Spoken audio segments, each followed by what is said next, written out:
Hi friends, గై Ritchie దర్శకత్వంలో వచ్చిన young Sherlock 8 ఎపిసోడ్లతో తెలుగు డబ్బింగ్లో అమెజాన్ ప్రైమ్లో రిలీజ్ అయింది. ఈ వెబ్ సిరీస్ ఎలా ఉందో ఇప్పుడు చూద్దాం. ఆక్స్ఫర్డ్ యూనివర్సిటీలో క్లీనర్గా చేరిన షర్లాక్ హోమ్స్ మీద ఓ హత్యా నేరం మోపబడుతుంది. ఆ హత్యా నేరాన్ని చేసింది ఎవరో కనుక్కునే క్రమంలో అక్కడ పెద్ద వలయం ఉందని తెలుసుకుంటాడు షర్లాక్ హోమ్స్.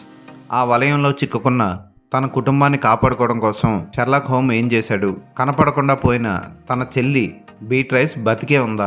ఈ వలయంలో తన తల్లి తండ్రి వాళ్ళిద్దరిని కాపాడుకోవడం కోసం షర్లాక్ హోమ్స్ ఏం చేశాడు అన్నదే కదా. మొత్తం 8 ఎపిసోడ్లు ఉంటాయి. ఒక్కొక్కటి 35 నిమిషాల నుంచి 45 నిమిషాల వరకు, 50 నిమిషాల వరకు ఉంటాయి. ఎక్కడా బోర్ కొట్టకుండా ఇంట్రెస్టింగ్గా సాగుతుంది. విచిత్రం ఏంటంటే షర్లాక్ హోమ్స్ నవల్స్ ఎంత కాంప్లికేటెడ్గా ఉంటూ తికమక పెడుతూ క్లైమాక్స్ని చక్కగా ముగిస్తాయో, ఈ వెబ్ సిరీస్ కూడా అలాగే తికమక పెడుతూ కథని ఇక్కడి నుంచి అక్కడికి, అక్కడి నుంచి ఇక్కడికి తీసుకెళ్తూ చివరికి చక్కగా ముగిస్తారు. ఈ వెబ్ సిరీస్లో కూడా అద్భుతమైన లొకేషన్స్లో వావ్ అనిపించే టెక్నికల్ స్టాండర్డ్స్తో ఈ వెబ్ సిరీస్ సాగడం విశేషం. షర్లాక్ హోమ్స్ పాత్రలో హీరో ఫియనస్ స్టిఫిన్ బాగా చేశాడు.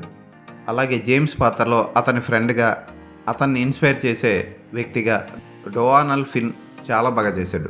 తల్లి పాత్రలో నటాషా, ప్రిన్సెస్ పాత్రలో జీనిట్ సింగ్, తండ్రి పాత్రలో నటించిన వ్యక్తి కూడా బాగా చేశాడు. షర్లాక్ హోమ్స్ అన్న మైక్రాఫ్ట్ హోమ్స్ పాత్రలో మ్యాక్స్ ఐరన్స్ కూడా బాగా చేశాడు.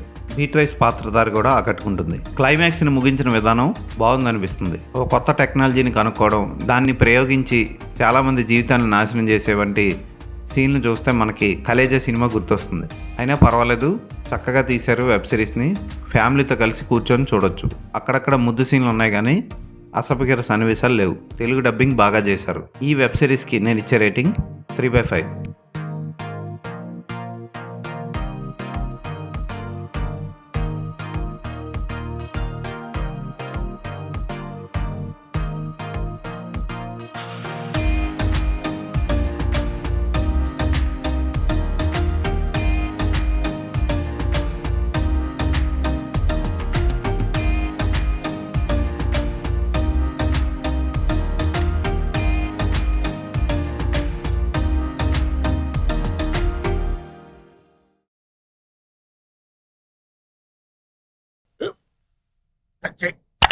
మన స్కూల్ బెంచ్ లాగా ఎంత గట్టిగా ఉందోరా.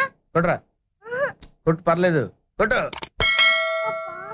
అబ్బా చైన్ పెట్టేసింది బాబాయ్. ఆ, నీకు నొప్పి. ఏంటి ఆ, నువ్వు కొడతావా? కమా బిట్ మీ యార్. వద్దు బాబాయ్. వాడిని నేను కొట్టడం లేదమ్మా, వాడినే నన్ను కొట్టమంటున్నాను. ఆ. నువ్వేం కంగారు పడక్కర్లేదు. అడుగుతావేంటి?